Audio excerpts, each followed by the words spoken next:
हमने पिछले वीडियो में आपको वैदिक सभ्यता के बारे में बताया था। वैदिक सभ्यता आखिर शुरुआत हुई थी आर्यों के आने से। आर्य साधारणतः बोला जाता है, ज्यादातर बोला जाता है कि मध्य एशिया से आए थे, लेकिन अलग अलग विद्वानों ने अपना मत अलग अलग दिया। जैसे मैक्स मुलर ने बताया था कुछ अलग बताया। मैक्स मुलर ने बताया कि आर्य मध्य एशिया से आए। दयानंद सरस्वती ने बताया कि आर्य तिब्बत से आए। मतलब जितने भी अलग अलग विद्वान थे, हमने ये सारी बातें हम पिछले वीडियो में बता चुके हैं। पिछले वीडियो का 2 पार्ट बना, दोनों में हमने बता रखा है। अब आगे देखते हैं। हम बताए थे 4 वेद होते हैं, चारों वेद को 2 भागों में बांटा गया। पहला ऋग्वैदिक काल, ऋग्वैदिक, और दूसरा उत्तर वैदिक। ऋग्वैदिक में सिर्फ ऋग्वेद आया था, ऋग्वैदिक में सिर्फ ऋग्वेद की चर्चा है, और बाद बाकी उत्तर वेद में सामवेद, यजुर्वेद और अथर्ववेद।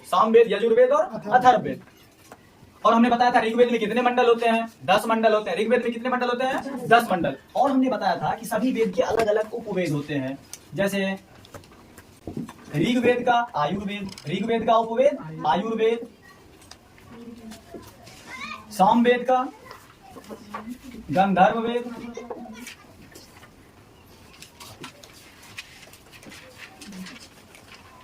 यजुर्वेद का धनुर्वेद, और एक होता था अथर्ववेद। अथर्ववेद का होता है शिल्पवेद। अथर्ववेद का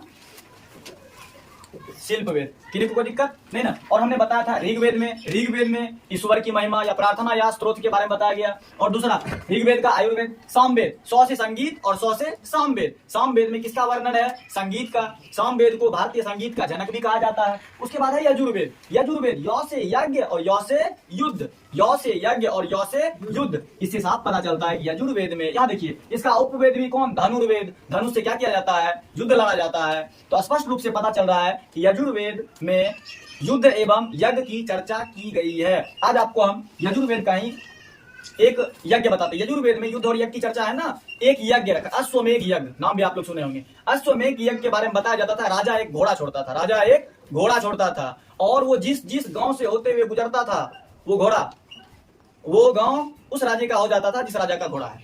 और लेकिन जो रोक दिया, जो उस घोड़े को रोकता था, उसको उस राजा से युद्ध करना पड़ता। देखिए कितना उल्टा नियम था।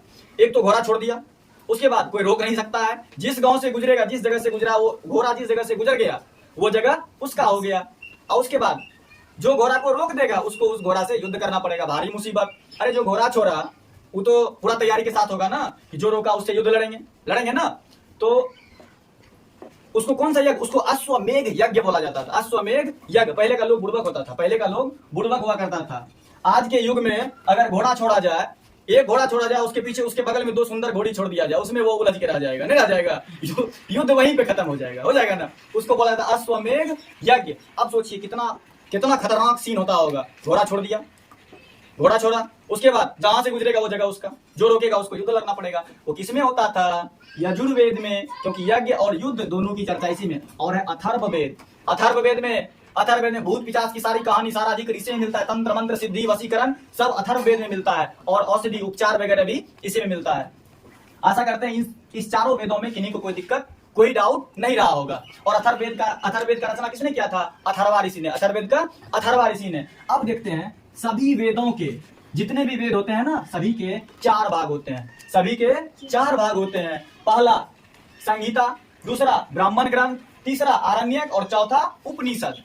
पहला, प्रत्येक वेद के जितने भी वेद हैं सबके 4 भाग होते हैं। जैसे अध्याय होता है ना, उसी तरह से प्रत्येक वेदों के 4 भाग होते हैं। पहला संहिता, दूसरा ब्राह्मण ग्रंथ, तीसरा आरण्यक, और चौथा उपनिषद। किन्हीं को कोई दिक्कत नहीं ना? और आप लोग एक बात अच्छे तरीके से, हमने अभी तक जिक्र हुआ वेद शास्त्र, पुराण और उपनिषद। आप लोग ध्यान से देखिए, वेद कितने होते हैं?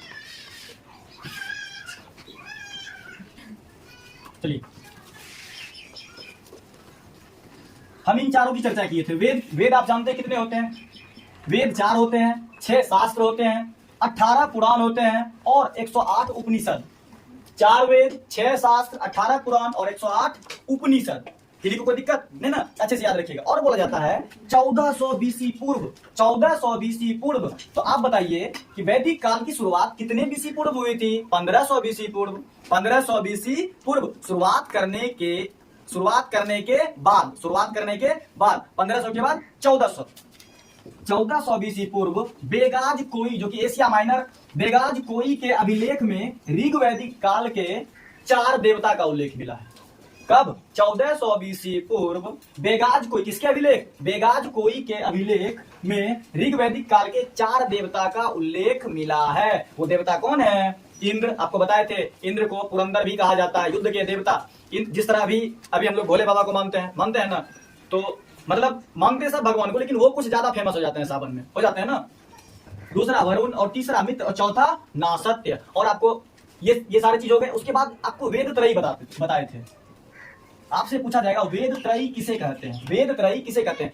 वेद कितने होते हैं? 4 होते हैं। वेद त्रयी, 3 वेद का नाम पूछा। ऋग्वेद को, अथर्ववेद को छोड़ के बाद बाकी पहला 3 वेद, उसे हम वेद त्रयी कहते हैं। जैसे ऋग्वेद, सामवेद, यजुर्वेद, ये तीनों क्या है? वेद त्रयी। ये तीनों वेद त्रयी। किन्हीं को कोई दिक्कत, एक भी डाउट नहीं रहेगा। अब देखते हैं हम आगे। चलिए, हम अभी आपको बता रहे थे, पहले आपको बताते ऋग्वेद में कितने मंडल होते हैं? 10 मंडल। ऋग्वेद में कितने मंडल? 10 मंडल। हम आपको कुछ मंडल के बारे में बताए थे, किसमें किसकी चर्चा और कौन सा मंडल किनको समर्पित है, बताए थे ना। जैसे देखिए, अब हमको पढ़ना ऋग्वेद के मंडल और एवं उनके रचयिता। कौन से मंडल की रचना किसने की है? जैसे प्रथम मंडल की रचना मधु, चमदा और मेधा तिथि, और द्वितीय मंडल गृत, समद। तृतीय मंडल विश्वामित्र। तृतीय मंडल की रचना किसने किया है? विश्वामित्र। हमने बताया था ऋग्वेद के तीसरे मंडल में किस चीज का मिलता है? गायत्री यज्ञ का, गायत्री मंत्र का उल्लेख मिलता है। उसके बाद चतुर्थ मंडल का वामदेव, पंचम मंडल अत्रि। इस तरह से मतलब 10 मंडल के रचयिता हमने यहाँ पर अच्छी तरीके से लिख दिया है। समझ रहे? आप वीडियो पॉज करके आप लिख लिया। 9 मंडल है और 10वां मंडल हम 1 मंडल मिटा के लिखते हैं।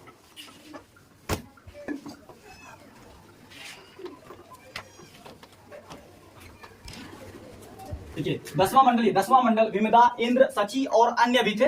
समझ रहे हैं? कोई दिक्कत नहीं ना। अब देखते हैं आर्य जब भारत में आए तो वे रुके कहां पे? उनका भौगोलिक विस्तार आखिर हुआ किस तरह से? एक नाम आप सुने होंगे सप्त सैंधव। सप्त सैंधव, उसकी चर्चा। सप्त सैंधव का मतलब होता है 7 नदी। चलिए हम सप्त सैंधव को देखते हैं थोड़ा सा। सप्त सैंधव की हम 7 नदियां, अभी हमने बताया आपको कि सप्त सैंधव का आर्य जब आए थे तो उनका जैसे भौगोलिक विस्तार हुआ तो बोला जाता है सप्त सैंधव स्थल। सप्त सैंधव मतलब हुआ 7 नदियां। पहली नदी सिंधु। हम आपको अगले वीडियो में सबका प्राचीन नाम बताते जाएंगे। और बोला जाता है वैदिक काल में टोटल 31 नदियों का वर्णन किया गया है, जिसमें 25 नदियां ऋग्वैदिक काल के। सप्त सैंधव में पहला सिंधु नदी, दूसरा सरस्वती, तीसरा शतुद्री, जिसको सतलज भी बोला जाता है, सतलज नदी बोला। दूसरा विपाशा मतलब व्यास नदी। परुष्णी नदी का दूसरा नाम रावी। और वितस्तता का व्यास। और लास्ट में आता है अस्किनी। आशा करते हैं आप अच्छी तरीके से समझ गए होंगे। अभी तक हमने जितना बताया, अगर आपको लिखना हो वीडियो पॉज करके आप लिख सकते हैं। और हम इससे आगे कितनी नदियां हैं, किस नदी का नाम, प्राचीन नाम क्या है, आधुनिक नाम क्या है, हम पूरी तरह से एक एक पॉइंट लेके आएंगे अगले वीडियो में। अभी हम यहीं तक रहने देते हैं। धन्यवाद।